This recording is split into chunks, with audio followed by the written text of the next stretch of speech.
agile brand. Welcome to Season 3 of Innovation Agility with Greg Kihlstrom. Together, we'll discover how the shortest path is not necessarily the best, and that both innovation and agility are needed for success, yet neither are easy. It takes a strong vision mixed with a willingness to rethink your assumptions, admit you're wrong, and ask for help when you need it. And of course, plenty more. I'm your host, Greg Kihlstrom, an entrepreneur that has started, acquired, and sold a few companies, and faced plenty of challenges along the way. Now I advise leaders at Fortune 1000 brands on how to make the best decisions to align teams, build partnerships, build valuable customer relationships, and most importantly, to get things done. To make sure you always get the latest episodes, please hit subscribe or follow on the app you listen to podcasts on, and leave us a rating so others can find us as well. Now on to the show. What's the real cost of juggling too many priorities, and how do you recognize when you and your team are reaching a breaking point before it's too late? Agility requires more than speed. It demands clarity and prioritization and the ability to say no to distractions that derail long-term growth. Today's executive leaders are under increasing pressure to grow revenues while simultaneously reducing costs, a balancing act that often leads to burnout and misalignment. To help me discuss this topic, I'd like to welcome Lisa Nirell, founder of EnergizeGrowth, two-time author, speaker, and executive coach. Lisa, welcome to the show. Good to see you. So great to see you. Thanks for having me, Greg. Yeah. Always love talking with you. So great to have you on here. Let's just dive right in here and talk about this. I know these are some things that are, a lot of what you do is talking with leaders about these types of topics. So want to talk about, these challenges that they're facing. So you've talked about how grow revenue and reduce costs has become sort of a corporate mantra. Why is that mindset causing more harm than good for some leadership teams? Yes. Well, I have to tell you, this is not a new song. Right. This has been in the songbook for decades. I remember back when it all started to really hit home for me several years ago when I was advising a large ERP software company, and we met with the president up in Toronto, and the leadership team was all in the room. We had just helped them with their sales strategy to go have some significant wins for new customers. And then it's almost like this dark cloud entered the room and the CEO walked in. No offense, I'm going to offend somebody, I'm sure, but Sure. The CEO was a former McKinsey consultant. And this is back when PowerPoint ruled the world. And he said, I'm here with a 36-point plan to turn this company around. Wow. And I could see the color leaving the faces of the audience. Right. And that was that moment where I went, how on earth could any leader, I don't care how intelligent they are, remember 36 points?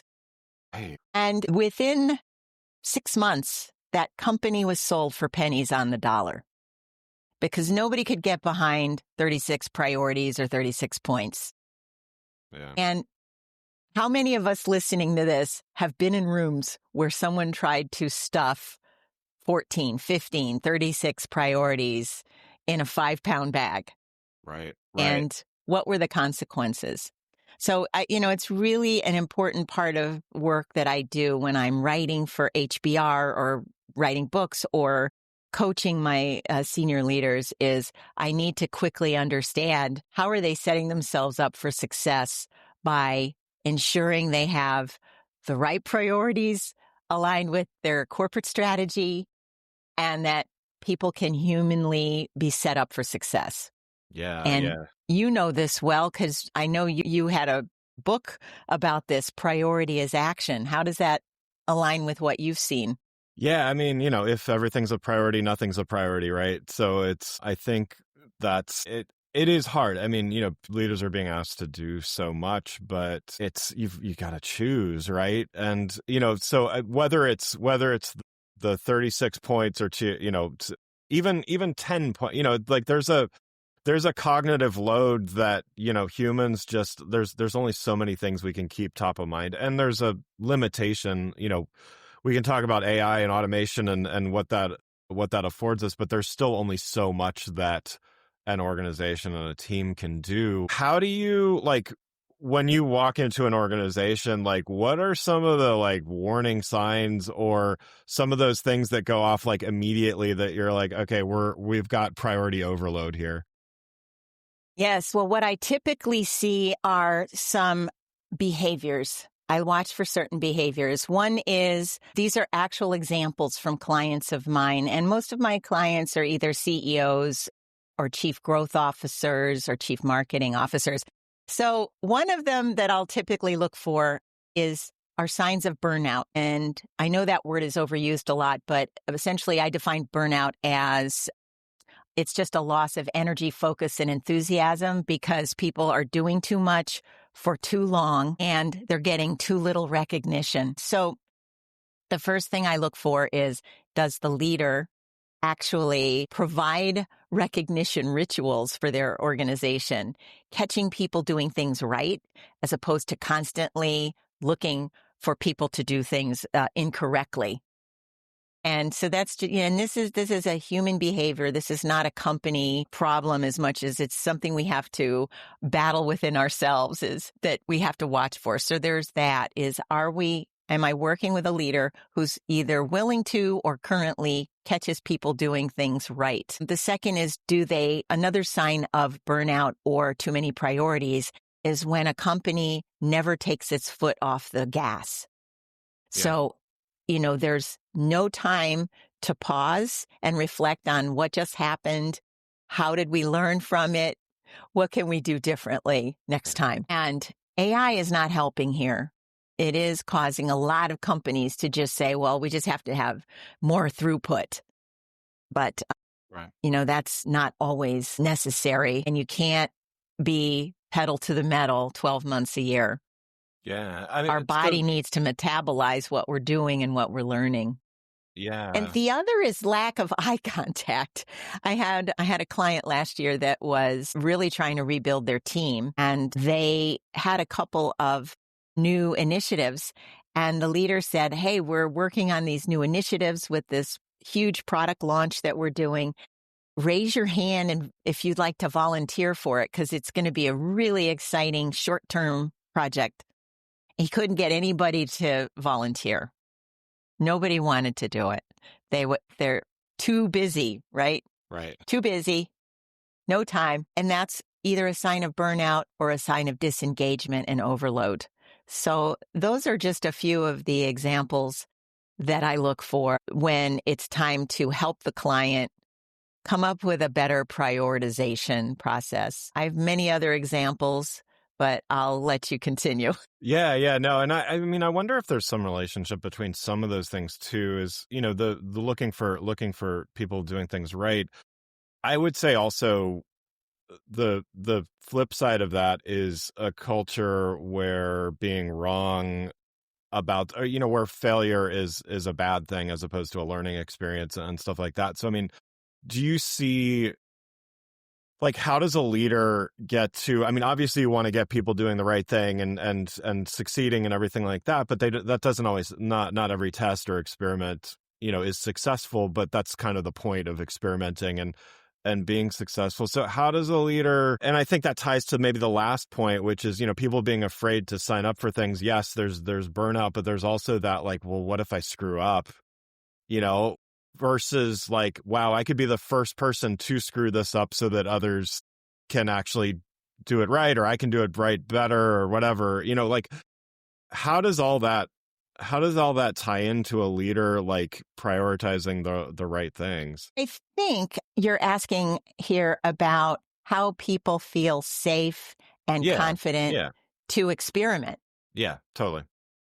Yes. And that is an overarching cultural norm that companies either embrace or they don't, right? And there's oftentimes, I mean, one of the things that Steve Jobs did, he was so smart about this, is he realized he was a visionary and an innovator, and he loved to experiment. So he said, I better surround myself with really good operational people, because you need both kinds of people in any effective organization. You need the crazy people that are going to come up with multiple hypotheses and run hundreds and hundreds, maybe thousands of experiments, like one of my clients in Washington, D.C., that they literally run 10,000 email experiments at a time, knowing that only 1% to 2% will succeed. So, I've got that wonderful, crazy digital transformation officer, but then they're surrounded by a few operational people to make sure that they're hitting their numbers, that their recurring revenue continues forward, and they are able to report important numbers back to the CEO. So Yeah. you've got to have both, Greg, and you've got to have a mutual respect between those two types of people for the organization to actually grow and thrive. Otherwise, again, you're in a place where it's status quo and it's a slow walk to inefficiency, or no longer, it's either inefficiency or irrelevancy. So Yeah, good point.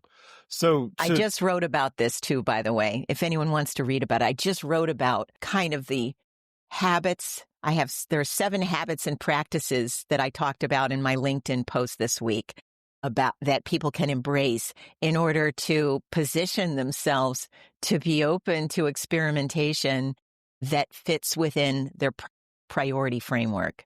Yeah, well, and to talk about that framework as well. So wanted to talk about that, solving this issue of, too many priorities, or, maybe in some cases competing priorities. So you've mentioned a framework of 3 priority principles. Maybe walk us through each one and share how they can be applied. That sounds great. The first thing we have to ask ourselves is, a lot of this, by the way, is going to sound very fundamental, but you would be shocked that some organizations still struggle with this. So the first principle is, how clear is our strategic goal for the organization, or how clear is our overall strategy for the organization? I never assume that a company has a written, clearly defined strategy that people can, on the fly, explain what it is. And again, in this age of AI, in a time of paramount uncertainty and volatility, it's very easy to forget those things. And it's easy to chase after shiny pennies or the latest MarTech stack improvements or whatever, without any grounding in our strategy. Yeah. So that's the first thing. I was saying to my mastermind group yesterday, it's like, there's no judgment. If you don't have one, get that clear first. Otherwise, you're just floundering around with a bunch of priorities or 36 PowerPoint slides. Right. Number two is create a matrix and engage people in the priority setting process. What I do is, and this is really hard to do on a podcast, but everybody knows what a 2x2 matrix is. So what I say is, create a 2x2 matrix. On the x-axis, say, what's achievable in 60 to 90 days? So it would be low to high, and on the y-axis, it's what is the level of strategic value of this particular initiative, priority, or experiment. And so that would be low to high. And the high and to the right on the quadrant is what we want to pursue. That high and to the right. The low and to the right is either create an AI agent, or use generative AI, or just drop the priority altogether. If you can't automate it or streamline it, or even create a custom GPT, just drop it. On the lower left quadrant, I say that one is absolutely delay it or drop it, because it's low strategic value and it's not achievable in 60 to 90 days. Yeah. And it's going to drain you of resources. And then in the upper, to the final one, which is high strategic value, but really it's too long, it's not achievable in 60 to 90 days. What I say to people is, rescope it, create really small experiments. I know you teach agility and agile marketing, and, I think you're a scrum master as well. So you understand, create small initiatives that we can test, and and give your teams, especially in that instance, give people the authority to terminate their own projects quickly. So your job is not to reward people for hanging out and leaving things languishing. It's like, make your choice and get it out. I love that last one because yeah, I mean I think again that speaks to this idea that we need to try things. And I mean I think also, breaking things down into chunks, it's like you don't know, like I think all my ideas are amazing, but of course in practice they aren't. And so, when you break things into smaller chunks and try to automate them, do them, or whatever, like things look very differently on the other side of a small automation. And maybe it's like good enough as is, like kind of to what you're saying, like do a small thing and then let it be. Or maybe you have a completely different viewpoint on the world, so to speak, after you've gotten past that thing and there's a new opportunity. And I mean, that kind of brings to, I mean, you mentioned AI, and I feel like we're obligated to talk about AI on every episode here, so we'll just go there a little bit more. What is I mean, I write a LinkedIn newsletter called AI Isn't a Goal or a Strategy, because I literally I saw a PowerPoint from a client where AI was literally a goal for the year, and I don't even know what that means. It, like, my head has just stopped exploding from seeing that, and it's not a strategic thing either, right? But like, how should leaders be thinking about it's obviously there's great opportunity there, but how are you advising leaders to use it in the right way? I'll just give you an example of how one of my clients used it in the right way. I've been hosting a work group for 3 years on AI to help fellow small business owners really improve their business and spend time in their zone of genius. And in one instance, so that's one thing, is we're constantly talking about our business goals and where could AI streamline things, or on the positive, even help us generate new business. So looking at it through both prisms, both productivity enhancements and efficiency and growth lever. So we do that. And then if we take it to the corporate level, which I know a lot of your listeners are running teams and corporations, I had one client that I think is really a solid role model for what you're asking, which is I worked with them, and this is our third priority principle that I promised today. What we did is I said, you've got to tell me what are your criteria, your filters. Yeah. And if you understand your filters, and everyone helps to create the filters, then in this case, the chief growth officer does not have to manage or micromanage every request. People can self-regulate. So they came up with about 9, I'll call them filters, priority filters. And one of them was that if this is a project or a new priority that comes in, one of the filters we're going to use is that opportunity or initiative gives us the option to leverage AI to streamline that process. In their case, it might be social media content generation, or it might be automated scripts or emails that their SDRs can use in the prospecting and lead generation. Those were some examples of where it was used to help filter out priorities. Yeah. I hope that's helpful. But really, that strategic value criteria, setting those priority filters, that is not a 5-minute exercise. Right. This is an example where it's not about being agile. It's not about being fast.